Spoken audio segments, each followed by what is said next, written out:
अमरावतीमधल्या धक्कादायक बातमीनंतर आता अजित पवारांच्या वक्तव्याकडे वळूया। अजित पवार यांनी धीरूभाई अंबानी यांचा उल्लेख करत एक विधान केलेलं आहे, त्यावरून वाद होतोय। पेट्रोल पंपावर पेट्रोल सोडूनच धीरूभाई अंबानी कोट्याधीश झाले असे विधान अजित पवार यांनी केले। तर अंबानींबाबत वेगळ्या शब्दाचा उल्लेख केला असेल तर राजकारण सोडेन असं स्पष्टीकरण अजित पवारांनी दिलेलं आहे।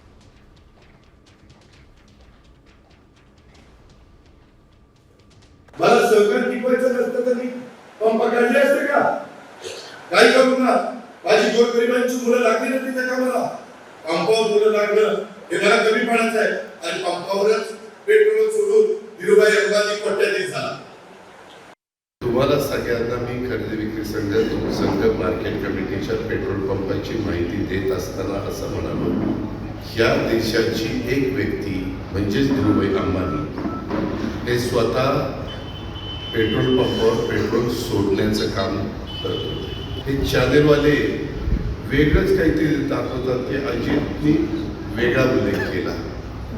मी त्या चॅनलवाल्याला सांगू इच्छितो, मी जर वेगळा काही शब्द वापरलेला असेल तर राजकारण सोडेल, राजकारण।